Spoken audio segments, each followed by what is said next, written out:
Okay, I'm going to do a quick review on the BLU Energy X2. Now, normally I do an in-depth review, but I just couldn't bring myself to do it with this phone. It's a really nice phone, but it's really, really let down by software. And I'm going to get into that in a little bit here.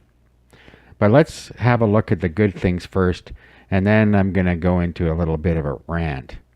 Now, keep in mind when you buy a phone for around $100, you need to tailor your expectations, which I have done because I reviewed before this the BLU Advance 5.0 and the BLU Advance 5.5, which I found to be excellent for its price.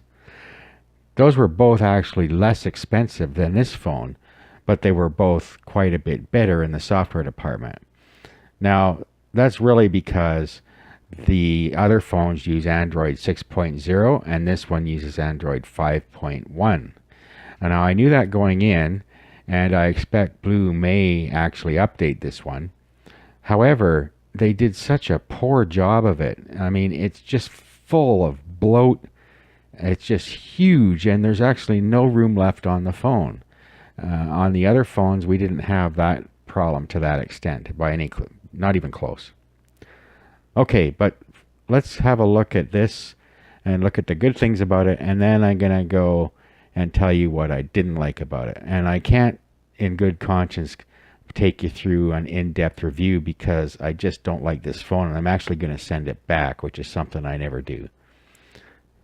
All right, so let's have a look at the hardware first.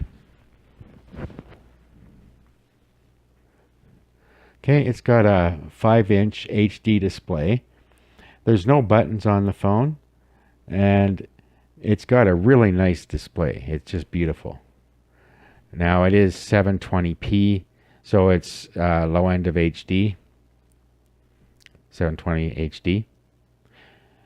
And I got the gold one, which I quite like the color of. Let's turn it over here. So we got the 8 megapixel camera on the back with a flash, and then on the bottom,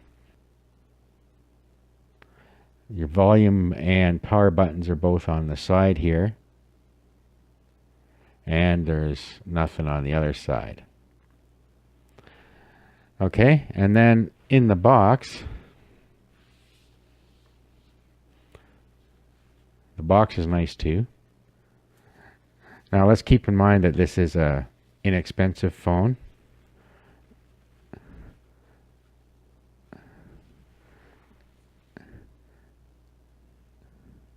Okay, so we got a 5-inch IPS display. We got a 1.3 gigahertz quad-core processor, 8 gigabytes of ROM, so that's the space you have, an 8 megapixel camera. Now this is why I wanted to review this phone, this next one, a 4,000 milliamp hour battery. It's huge. It's bigger than the one on my Galaxy S7 Edge, which is 3,600 milliamp hours. So I expect the power of, or the battery life of this would be excellent. But I'm actually not going to get the chance to test that because I just don't like this phone. It's the software just bugs me too much. I can't bring myself to even use it long enough to do a review of all the features of it. Okay, and then a 5 megapixel front shooter and 4G HSPA, so it's not an LTE phone. So let's open it up here. Okay, so the phone comes with everything you need to get started.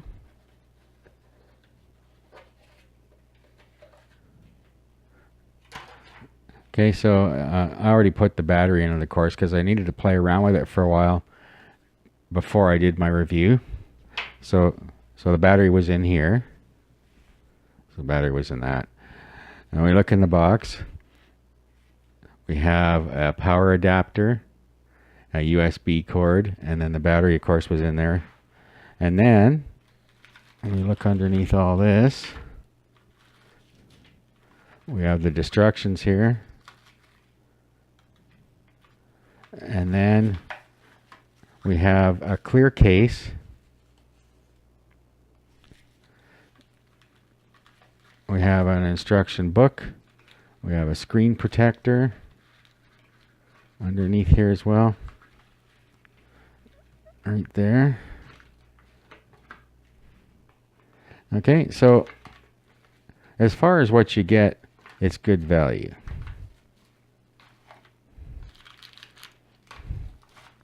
Okay, so I have already charged it up and I've been using it for a day. Okay, so here's the real problem with this phone. I had to put Nova Launcher on it because the launcher they have on it is just crap. You can't get at an app drawer. You swipe up from the bottom here to get to the control center, and then you can click this one and you can get to the settings. Now I've only installed one app on here, and that is Nova Launcher. Now let's go down to About Phone or About Device. Okay, now you'll see here Android version.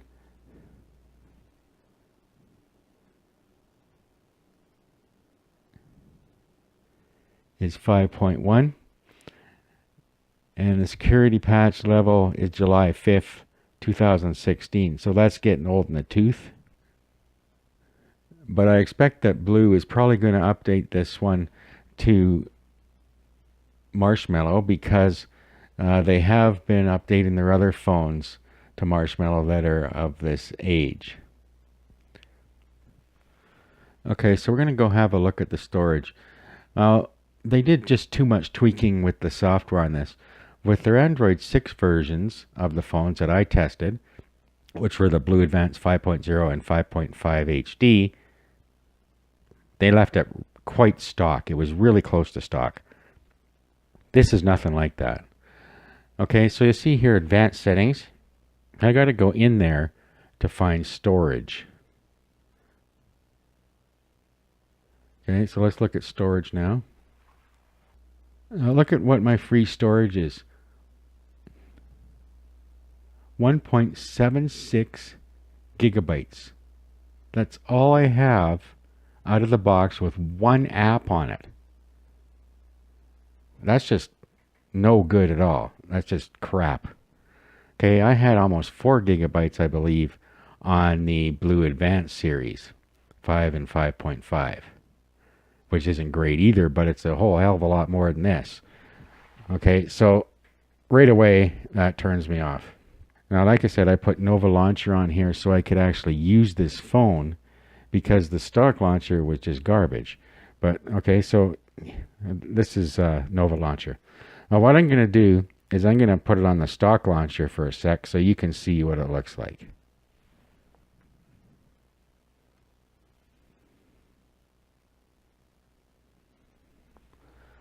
Okay, so it's a very iOS-like launcher.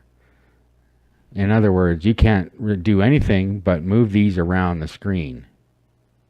So if I hold it, all I can do is move it around. That's all. There's only 2 apps on here that I could uninstall. One of them was the Amazon app for shopping on Amazon, and the other one is the Amazon App Store. Other than that, there is nothing that can be uninstalled on here. So if I go into apps now,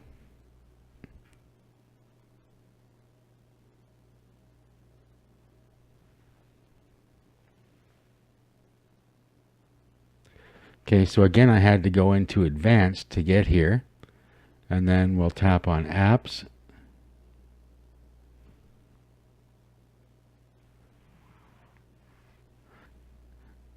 Okay, so here's all the apps. It says they're downloaded, but when you before you update them, there's actually nothing in here but the Amazon app and apps and games. Everything else is missing.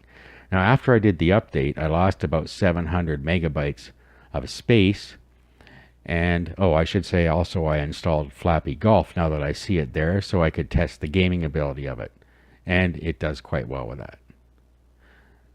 Okay, so anyway, so they give you two browsers. They give you Chrome, but you can't uninstall it. You can only disable it, like all the other bloatware on here. And they give you Opera or however they say it, which again, you can only disable. You can't uninstall. Now, what you could do is uninstall the updates and disable it. That's going to save you some space. But that just isn't as good as having it uninstalled by any stretch. Okay, so all right, so that's why I installed the Nova launcher, because this is a real disappointment of a launcher. So I'll just go back to Nova launcher here. And then you at least have something you can work with. Okay, so if you were to decide to buy this phone, which I wouldn't suggest, you need to put a proper launcher on it, unless you like the way that iOS does things and you don't want to have any control over anything except to be able to move it around your screens.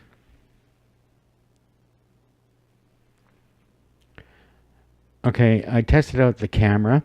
If you leave the flash off, it does a pretty good job indoors. If you put the flash on, it washes things out and gives a yellow tinge, which is quite disturbing. But if you have the flash off and you have enough light in the room, it does a good job.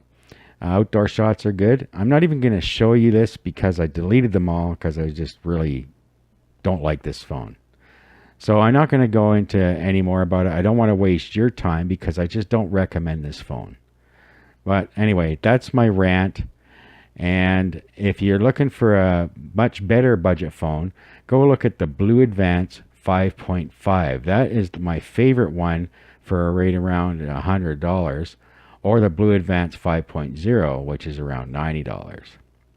I am going to review one more BLU phone that came out last year called the BLU Selfie 2, I believe. It's got Android 6.0, so that it'll use adaptive storage. And that's another thing. With this Android 5.1, you don't have adaptive storage, so you cannot properly use a high-speed SD card to extend your storage.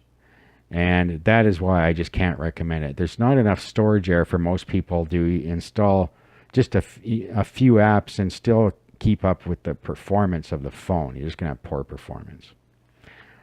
Okay, now, having said that, the phone is actually performing quite well the way it is here. But I just don't suggest that you buy this phone. There are much better ones out there for the same price. So sorry about the rant, but I just don't suggest that you buy this phone.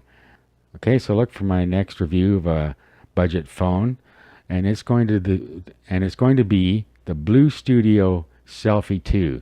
This one runs Android 6.0, so we should have a better experience with that one. Okay, so we'll see you next time.